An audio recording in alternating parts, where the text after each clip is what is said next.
Of course, compatibility matters, but vetting comes first because his high income doesn't mean you're safe with him, and liking the same books or movies doesn't mean he won't ruin your life.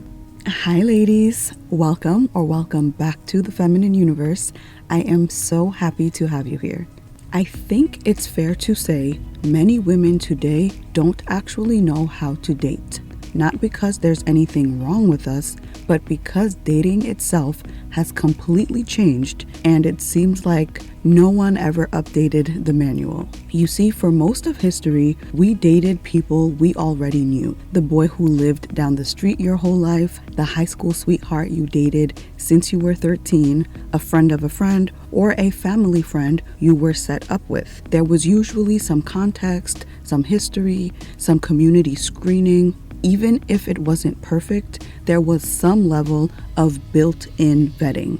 These days, that's just not the case as often. Now, it's very common to date people we know nothing about. The man who just moved into your building from another country or state, someone you met at a conference, on a train, or at the airport, or more increasingly, total strangers we meet online. So we've gone from dating people we knew at least a little to dating people we have to get to know entirely from scratch, which means we now have to gather the context, learn the history, and do all the screening ourselves. And that requires different skills and a different approach than what previous dating advice taught us, which is why I'm working on an updated blueprint for us on everything from ambition to modern romance. But for today in this video, I want to walk you through my 4-step protocol on how to vet a man before you invest your time,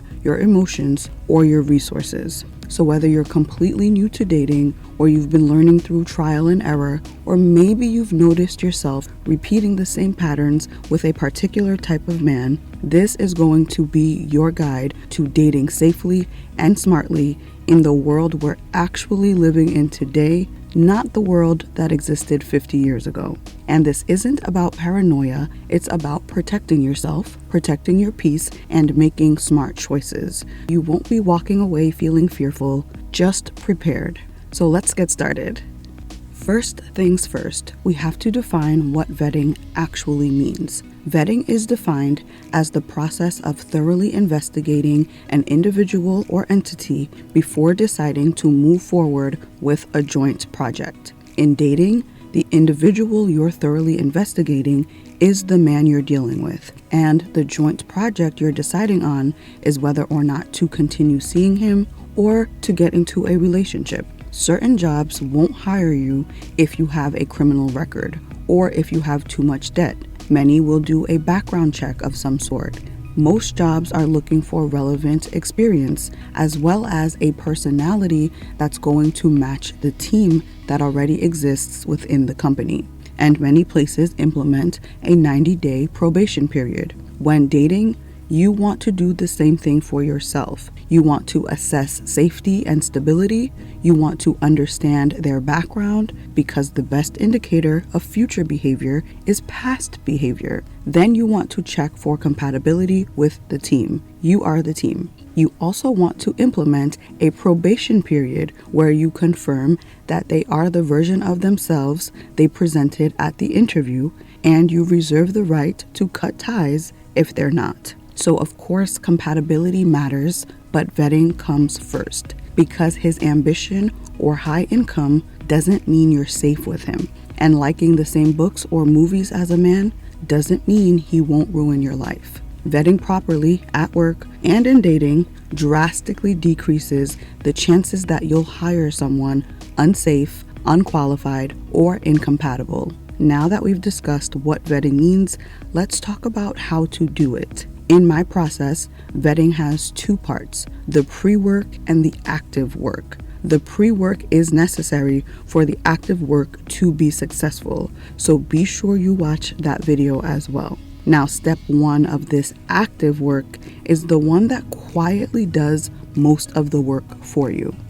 So the very first step in vetting is to take your time And when I say take your time, I don't mean go slow if you feel like it or play it by ear or see how it goes. I mean going in with a pre-decided, non-negotiable timeline.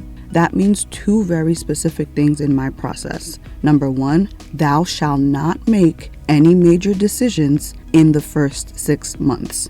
That means no moving in together, no running off and getting married or eloping, and absolutely no babies, no pregnancy whatsoever. And I know some people hear that and think, duh, that's obvious. And then there are other people, my lover girls out there thinking, but what if I know he's my soulmate in a month or two? Here's the thing. If he's truly your soulmate in 2 months, he should still be your soulmate in 6 months, right? I don't usually set hard rules because everyone is different, but the cost of rushing and dating is simply too high not to. 6 months is not extreme. It's not punishment. It's the bare minimum amount of time that it takes to see at least some of someone's true character and to gauge whether someone's behavior is consistent or not. The second part of taking your time is spacing your dates out appropriately, especially in the beginning. I can't stress this enough. When you first start seeing someone, especially in the first month or two, you simply should not be hanging out every day. Getting together once, maybe twice a week is plenty. And when you do get together, you're not doing those all-day marathon dates either. Just the few hours it takes to get through dinner and a movie, or mini golf, or the museum, or whatever you're doing. This will give you enough time to interact and enjoy each other's company, but also give you enough space to process in between encounters. If you're constantly together, you're not evaluating, you're just being flooded. And these two rules alone, at least 6 months before major decisions and spaced out dates in the first month or two, will neutralize the number one tactic used by most unhealthy men. And that tactic is love bombing. Love bombing works by using your own body against you. It creates emotional intoxication. We don't have time for a full lesson on neurochemistry here, but understand that in romantic situations, your brain floods you with feel-good hormones and it actually suppresses your risk assessment and social judgment to an extent to allow you to bond more quickly. And studies have been done that show that the early stages of romance activate the same reward systems in your brain as many addictive substances. Look it up when you can, it's fascinating. And that's why I say, no matter how smart you are, when you're intoxicated, you will behave like someone who is under the influence. You will move faster than is appropriate for how long you've known this person. This means faster attachment, faster trust, faster intimacy, and faster sharing of information, space, and resources. When someone is love bombing you, you won't feel cautious, you'll feel chosen. But here's the uncomfortable truth. Anyone can pretend to be almost anything for a short amount of time, especially if they have something to gain or they're trying to get something from you. But very, very few people can maintain a false version of themselves for an extended period of time. So when you intentionally slow down the pace, you take this tool out of their hands. You give yourself space to think, to reflect, to notice patterns, replay conversations, and maybe get input from stable, trusted people in your life, instead of simply just letting yourself react to the intensity and the emotional high. And men who rely on love bombing to trap their victims will get frustrated by this moderate pace very quickly because you're not allowing them to use their superpower on you. Most of them simply won't stick around. They'll move on to someone easier to overwhelm and manipulate. And that's not a loss. That is the system working in your favor. So understand this. Time is not optional. Time is a filter. Time is a shield. If someone is safe, stable, and sincere, time won't scare them. And if someone isn't, time will expose them. That's why this step comes first. Now, step number 2 is to assess for safety. Once you've established the pace in your mind and confirmed that you're going to maintain breathing room for yourself. The next step is making sure you're actually safe when meeting and interacting. You don't need to be paranoid. You just need to be appropriately cautious with people you don't know yet. So first things first, protect your own safety. If this is someone you met online or someone you met socially but don't really know, do some basic due diligence. Google their full name if you have it. Look at their social media if it's available. Pay attention to what they post, what they joke about, what topics or comments they like, and how they speak about women and other people. Always let a friend or family member know where you're going and who you're going with. And please do not let men you don't know pick you up at your home. That rule was created during a time when people lived in the same towns their whole lives, when families knew each other, and when there was built-in accountability. That is not the dating landscape we're in anymore. You can appreciate effort and chivalry without giving a stranger access to your home before you know how they handle boundaries or rejection. Many women also recommend criminal background checks. These can be helpful to be sure of any actual crimes, but remember, being emotionally toxic or narcissistic is not a crime, and there may be no paper trail of that. Once you've handled safety on your part, the next question is, how do you feel when you're with him? Excitement is normal. Some nerves are also very normal, but it should feel more like you're about to give a presentation or go on an interview, not like you're walking through a dark parking lot late at night. If the hairs on the back of your neck are standing up, if there's a pit in your stomach, if something just feels off and you can't explain why, that's called intuition, and that matters. Please remember, you do not need evidence to take your own discomfort seriously, whether that means canceling or leaving early. Now, after checking how you feel, pay attention to whether he puts you in any unsafe situations. Early on, a man you don't know well should not be inviting you on secluded hikes or asking you out for late night drinks or suggesting anything that compromises your safety. And sometimes men genuinely just don't realize how different the world is in a woman's body. That's why what matters most is how he responds when you say no. Does he respect that immediately? Does he pivot to something else? Or does he tease you or pressure you or make you feel like you're being dramatic? Respect for boundaries is 100% non-negotiable. And finally, look for whether he goes a step further and actually prioritizes your safety and comfort. It's one thing not to put you in danger, it's another thing to actively consider your safety. Like if you're uncomfortable where you're sitting for whatever reason, does he do something like offer to switch seats? When the date ends, does he check in to make sure you got home safely? If you say you're not drinking, does he respect that? These details matter. A rule of thumb I like to give when it comes to safety is this: everyone starts in the yellow, not the red where you're paranoid and assuming everyone is dangerous, but not the green where you're overly trusting and assuming everyone is safe. In the yellow, where you're neutral, cautious, and observant. Trust is built. It's not owed to anyone. And for me, that approach applies to dating, friendships, relationships of all kinds. Safety isn't about fear, it's about discernment. If you don't feel safe, pull the plug. If you feel reasonably safe, then we can move into the next step, which is checking for stability. Step 3 is what I call the stability scan. Once safety is established, the next question is this person actually stable and capable of a healthy adult relationship long term? When I talk about stability, I mean in 3 main areas: mental stability, emotional stability, and financial stability. You're looking for someone who can sustain their life without chaos or assistance and be healthy and productive in a relationship. Let's start with the mental and emotional stability because these matter before the money. It is not a win to date someone with money but come out needing therapy or medication for the rest of your life. That's just my 2 cents. Now, this isn't about diagnosing anyone, but many men are unfortunately undiagnosed, untreated, or unaware of their own issues, and others have simply never matured emotionally.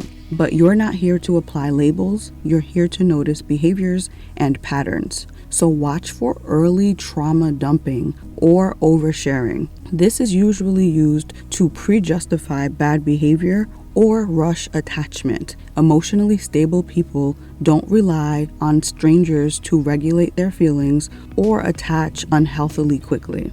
Also look out for extreme highs and lows or constant crises. Any sign of manipulation or coercion, no matter how small, is also a red flag. Also notice how he handles frustration. If the restaurant messes up his order or plans change and you need to reschedule, does he respond calmly or get irrationally upset? Pay attention to how he talks about women. How does he speak about his mother? Is he unhealthily angry at her or unhealthily attached in any way? How does he talk about his exes, female co-workers, or even women in celebrity headlines and just little news stories that people are talking about? Patterns matter. A man who belittles other women will not magically value you. Now, for financial stability, this isn't about wealth right now. It's about responsibility. Can he support himself, maintain work and the structure that comes with that, and manage his money reasonably? Chronic financial instability is not just inconvenient. It can indicate deeper issues with responsibility, commitment, or self-reliance. Lack of finances can also make a man opportunistic or controlling. As women earn more, we have to be aware of financial romance scams too. Some men aren't just trying to get into your bedroom anymore. They're trying to live on your couch or get into your bank account too. Finally, when it comes to stability, also look for long-term connections, family ties, long friendships, mentors, communities that he's a part of, or even living in the same place for a long stretch of time.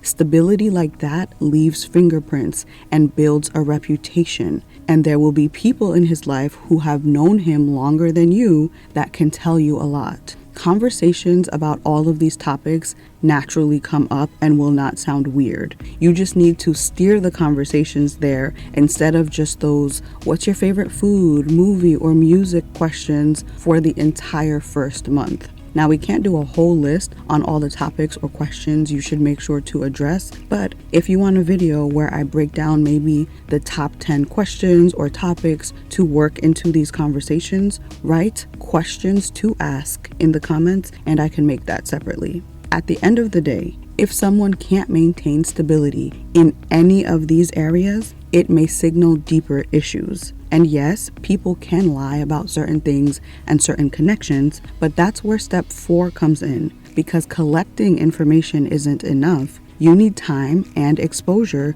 to see if what he says actually holds up. And that brings us to step 4, which is the observation period. Once you've slowed the pace, assessed for safety, and scanned for stability, you move into what I call the observation period. This is where you see if the version he's shown you and the things that he's told you actually hold up over time.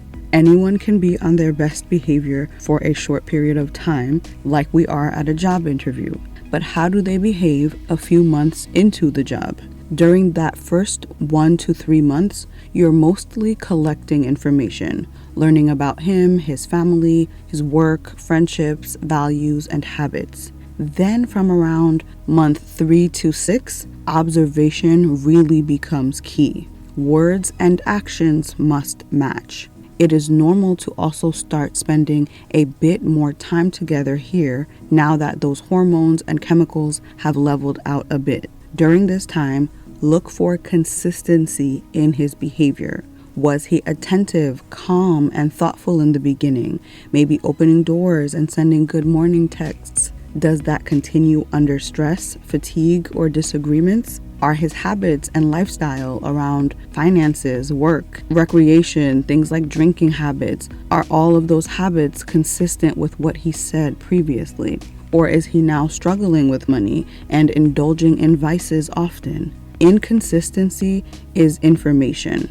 Another important part of the observation period is seeing someone in what I call the different emotional seasons. A lot of women fall in love with someone they've only seen in the summer when everything is easy, fun, and light. But relationships go through the fall and winter as well. When plans go wrong, when life gets heavy and disagreements arise. Observe how he handles these moments too.